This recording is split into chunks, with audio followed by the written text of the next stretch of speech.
जब आपका परिवार आपके कर्तव्य के सामने खड़ा हो, किसे चुनेंगे आप, परिवार को या कर्तव्य को?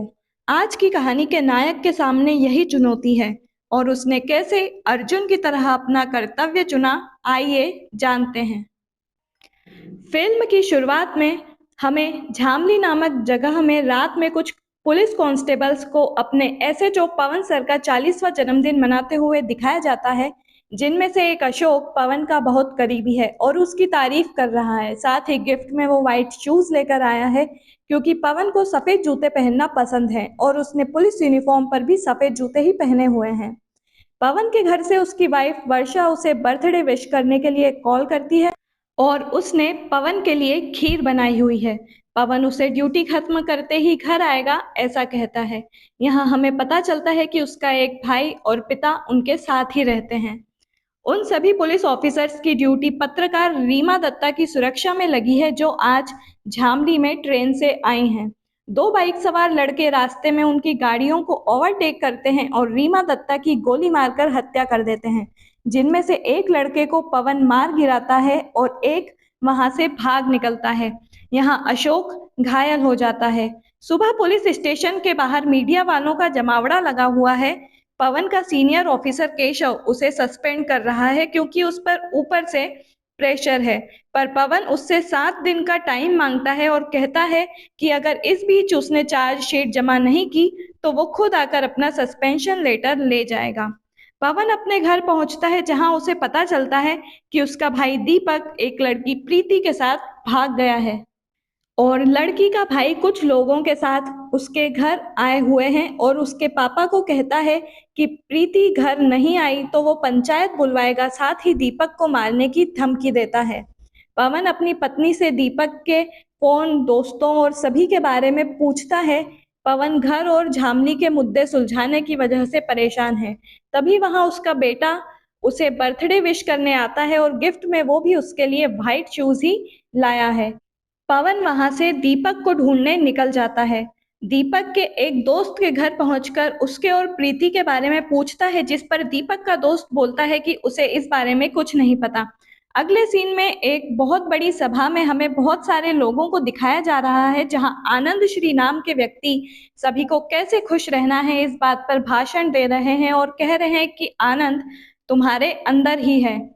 शहर में आनंद श्री को सभी लोग बहुत चाहते हैं और उनके भगत हैं, उनकी इज्जत करते हैं। साथ ही उनके बताए रास्ते पर चलने के लिए तैयार रहते हैं। उनकी पहुंच बहुत ऊपर तक है। वे एक आश्रम चलाते हैं और उसकी आड़ में वे मासूम और नाबालिग बच्चों को बंधक बनाकर रखे हुए हैं, जहां वे उनसे गलत काम करवाते हैं और उनका शोषण करते हैं। जब बच्चों का काम पूरा हो जाता है, वे उन्हें मरवा देते हैं।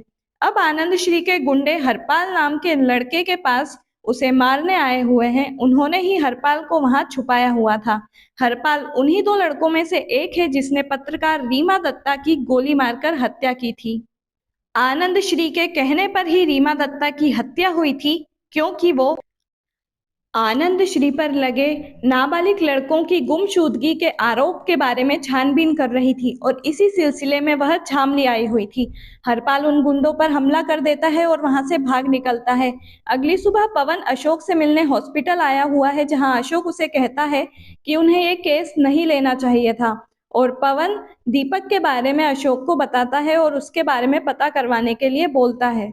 रात में पंचायत के और गांव के लोग बैठकर बात कर रहे हैं। यहाँ हमें दिखाया गया है कि दीपक और प्रीति दो अलग अलग समुदाय से हैं, जो एक दूसरे के कट्टर विरोधी हैं। पवन के पापा कहते हैं कि एक बार इस बात का पूरा यकीन हो जाए कि दीपक और प्रीति साथ हैं, तब वे दीपक को जान से मार देंगे और प्रीति के घर वाले उसे। अगली सुबह रीमा के साथी पत्रकार पवन को बताते हैं कि वे यहाँ आनंद श्री के यहाँ से गायब हुए बच्चों के बारे में पता लगाने आए थे, क्योंकि पुलिस अपना काम नहीं कर रही है। वहीं दूसरी ओर हरपाल उन गुंडों से बचकर भागकर एक ढाबे पर आ जाता है, जहां अपने माता पिता को याद करके वह रोने लगता है। अगले दिन पवन की पत्नी उसे बताती है कि वो दीपक और प्रीति के बारे में जानती थी और वे दोनों कहाँ हैं उसे इस बात का पता है। वह पवन के मूड ठीक होने का इंतजार कर रही थी। रात में पवन और वर्षा उन दोनों से मिलने जाते हैं। पवन उन दोनों के भागने से नाराज है और दीपक को बताता है कि पंचायत और उनके पापा उनकी जान के दुश्मन बने हुए हैं। दीपक और प्रीति शादी कर चुके हैं और हमेशा साथ रहना चाहते हैं। पवन उन्हें कहता है कि ये झामली है, यहाँ कोई उन दोनों को नहीं समझेगा, पर पवन और वर्षा उन दोनों के साथ हैं। अगले सीन में अशोक मर्डर वाली रात की सीसीटीवी फुटेज लेकर आता है जिसमें उस बाइक का नंबर है, पर बाइक ऑनर के पास जाकर पता चलता है कि वो बाइक एक हफ्ते पहले ही चोरी हो चुकी है। वहीं से वे दोनों आनंद श्री से मिलने पहुंच जाते हैं। पवन आनंद श्री से पूछता है कि रीमा के पास उनके यहाँ से गायब हुए नाबालिग लड़कों की खबर थी, इसलिए वो उनसे सवाल पूछने आया है। जिस पर आनंद श्री अपने प्रवचन भरे अंदाज में कहता है कि सबसे सवाल नहीं पूछे जाते, कुछ लोग सवालों के परे होते हैं, और धमकी भरे स्वर में कहता है कि वो उसके साथ ये चोर पुलिस का खेल ना खेले। पवन कहता है कि चोर एक दिन पकड़ा ही जाएगा। केशव उन दोनों के आनंद श्री के यहाँ जाने की वजह से उनकी फटकार लगाता है और हरपाल की फोटो उन्हें भेजता है, साथ ही बताता है कि इसने ही मर्डर किया है। ये बात उसे सूत्रों से पता चली है। साथ ही केशव हरपाल को ढूंढकर उसे मारने के लिए कहता है। अगले सीन में पवन अशोक को बताता है कि दीपक ने वर्षा से शादी कर ली है और उन दोनों को पंचायत और गांव के लोगों से बचाकर निकालना है। रात में घर पर पवन के पिता छानबीन कर रहे हैं कि कहीं उन्हें दीपक के बारे में कुछ पता चल जाए। अपने बेटे को बड़ों की तरह बात करते हुए सुनकर पवन अपने पिता पर गुस्सा हो जाता है कि वो उसे पंचायत लेकर क्यों गए थे और आइंदा ऐसा करने से मना करते हैं। साथ ही वह कहता है कि दीपक उसका भाई है और उसे किसी ने हाथ भी लगाया तो वह सबको जिंदा गाड़ देगा।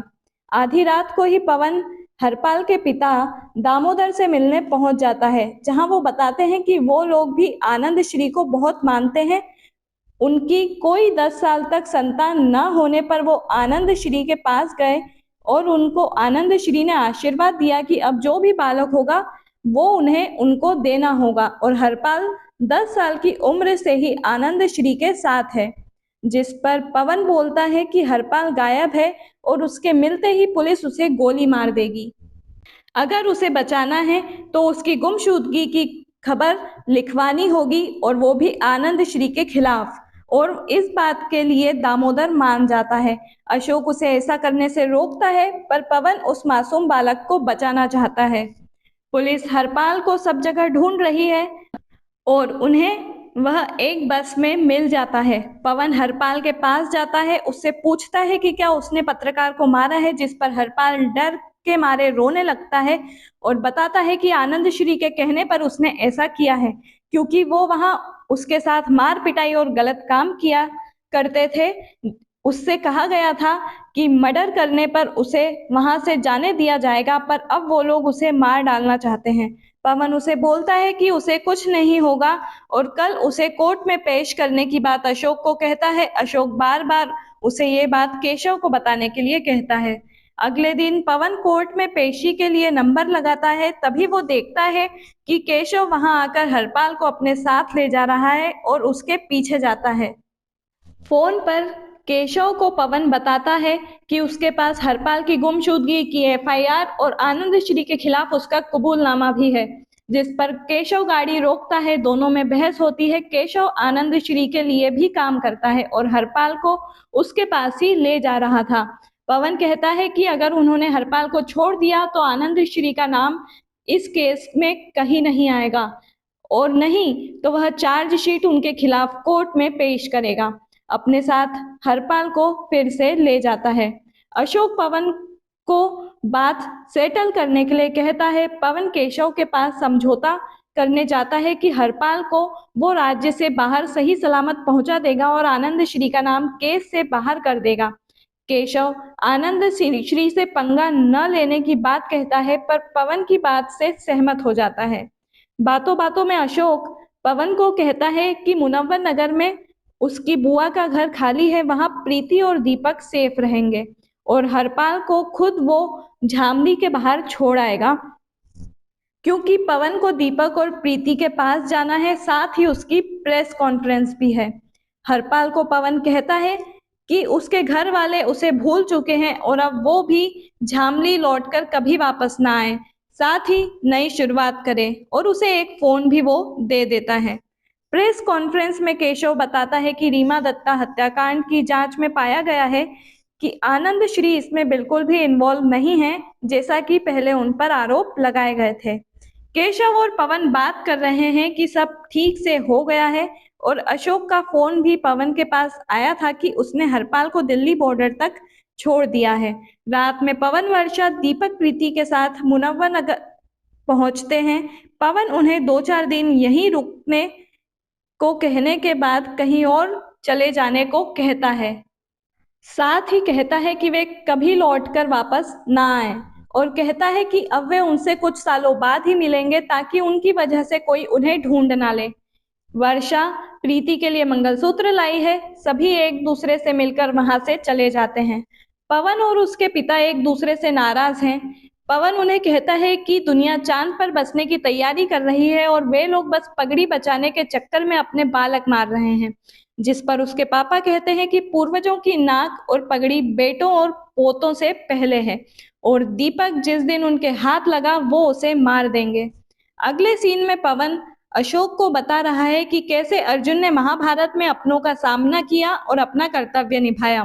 तभी वहां हरपाल के पिता आते हैं और उसके बारे में पूछते हैं, जिस पर पवन कहता है कि वो सही सलामत है।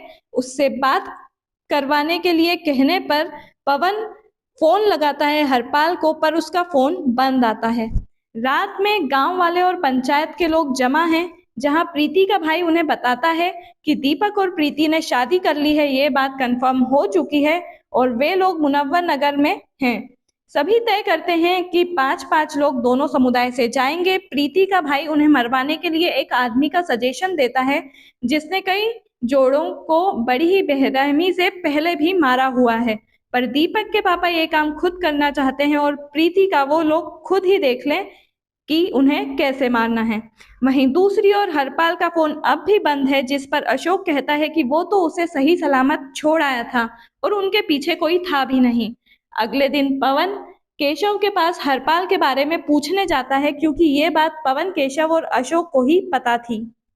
अगले सीन में केशव आनंद श्री को पवन के बारे में बता रहा है कि उसे हरपाल चाहिए और उसका कबूलनामा अब भी उसके पास ही है। अगर वो पुलिस ऑफिसर नहीं होता तो वो उसे भी कब के मार चुके होते। जिस पर आनंद श्री गुस्से में अपने आदमी से कहता है कि उसे किसी भी हालत में कबूलनामा चाहिए। आनंद श्री के लोग पवन के घर पहुंचकर हरपाल का कबूलनामा उससे मांगते हैं। उसके मना करने पर सभी के बीच हाथापाई हो जाती है और वे लोग पवन को बताते हैं कि हरपाल तो कब का मर चुका है और उसे भी मारने की धमकी देते हैं। यहाँ सीन फ्लैशबैक में चला जाता है कि कैसे हरपाल को ले जाते टाइम वो लोग उसे मारने आए और अशोक भी उनके साथ ही मिला हुआ है। हरपाल उन लोगों को देखकर भागता है, लेकिन भागते हुए हरपाल को खुद अशोक गोली मार देता है। पवन ये सब सुनकर शॉक्ड है। उसे धमकी देकर वे लोग वहां से चले जाते हैं।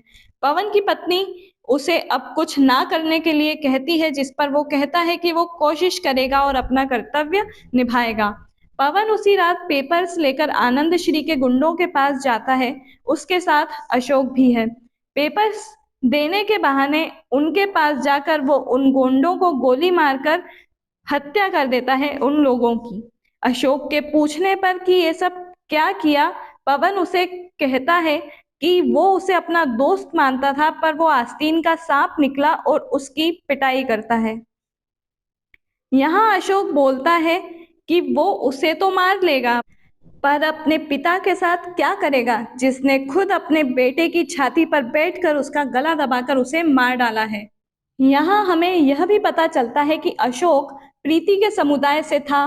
दीपक और प्रीति के रिश्ते को लेकर वो भी गांव वालों की तरह ही गुस्सा था। उसी ने उनका पता गांव वालों को बताया था और वो खुद भी उसके पिता के साथ वहां गया था। पवन अशोक को भी वहीं गोली से मार देता है। वहां अब दूसरे पुलिस वाले भी आ जाते हैं और पवन अपने बयान में बताता है कि रीमा दत्ता की हत्या एक नाबालिग बालक ने आनंद श्री के कहने पर की। वो और उसका साथी उस बच्चे को ढूंढने आए, तब आनंद श्री के आदमी ने उन पर हमला कर दिया और अशोक शहीद हो गया। जवाबी कार्यवाही में उसने भी उन्हें मार गिराया। केशव भी वहां आ जाता है और पवन उससे बोलता है कि अगला नंबर उसी का है। साथ ही मीडिया में आनंद श्री के खिलाफ उसे बयान देने के लिए बोलता है। पवन वहां से अपने घर आकर अपने पिता को नींद से उठाकर सुनसान खेतों में लाकर उनसे कहता है कि वो एक पिता के तौर पर फेल हो गए और उसे किसी भी जन्म में उनका बेटा होने का दुर्भाग्य ना मिले, और उनकी भी गोली मारकर हत्या कर देता है और बॉडी को जला देता है। पवन को इस बात का दुख है कि वो भी उन्हीं की तरह बन गया है। उन्होंने पगड़ी बचाने के लिए अपने बेटे को मारा और उसने अपने पिता को। कोई भी पूरी तरह से सही या गलत नहीं होता, पर क्या गलत है और क्या सही ये पता होना भी जरूरी है, और उसने अपना केवल और केवल कर्तव्य ही निभाया है। Do like, follow, share, subscribe and love.